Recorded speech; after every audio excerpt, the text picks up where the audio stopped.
Welcome to your SOLABS QM10 trial. My name's Etienne and I'm a Senior Marketing Coordinator at SOLABS. In today's video, I'll walk you through how to access your trial, make sure you have all the right usernames and passwords, and then how to go through the first training activity that we'll assign to you to get familiar with the training process.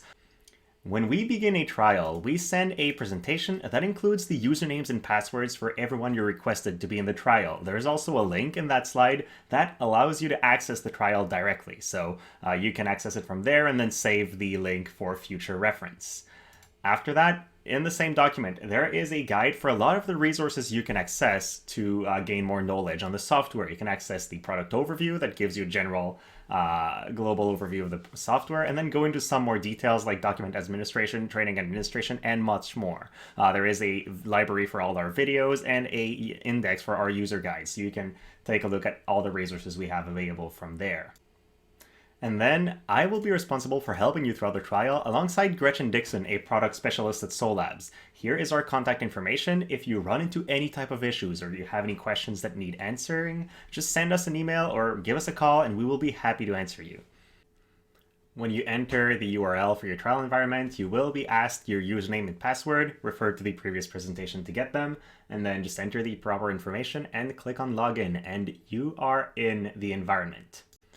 Once you enter the instance, you will see all the outstanding activities that you have. These could be processes, documents, or trainings, and you will be able to get all that in a snapshot. Now, in today's example, we will be walking you through a training, so let's go ahead with that.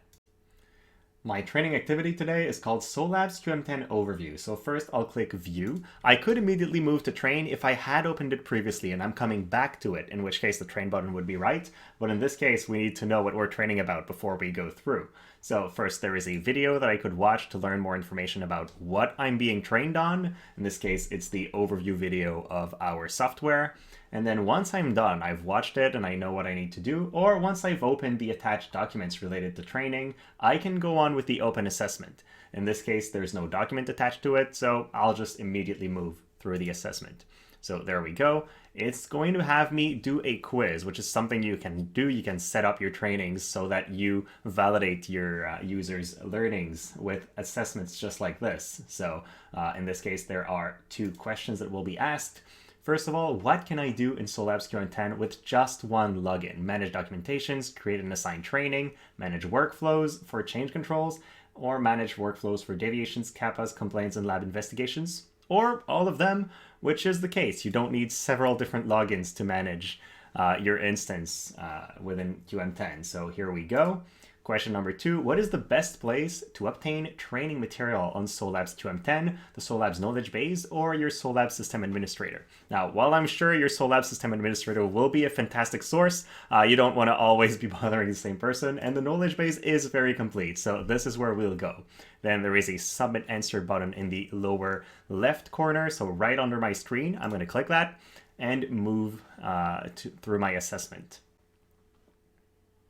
With this, the assessment is completed, and now I can close it, which gets me to the point where I can record my training. There's a big blue record my training button that's going to appear once you've done the assessment. You could also click it here, which gets you to the same exact spot. So we'll go ahead. We've done what we needed to. We would have opened the document if there was one and read it. In this case, we watched the video, completed the assignment, and then we can finish this. It will automatically populate the record as end user section with the amount of time you've spent in the quiz. Now, if you've watched a video or added some time, you need to add that yourself. So let's say I spent 10 minutes overall in this specific training. I'm going to enter that right here and then scroll down and submit my training. Once this is done, I am not yet over. I need to enter my e-signature. So I'm entering my signature, I'm going to click to confirm, and then finally we are through with it. Just give it a second to process. And there we go. Congratulations, I have completed this training activity with a grade of 100%, which means that I did pass the test. If I had not passed it, then it would have to be reassigned and then I could do it again. But there we go, this training is now done, and if I go back to my home screen now, well, you can tell there's only 2 pending elements, so I did complete this one, and it now disappears from my outstanding activities list.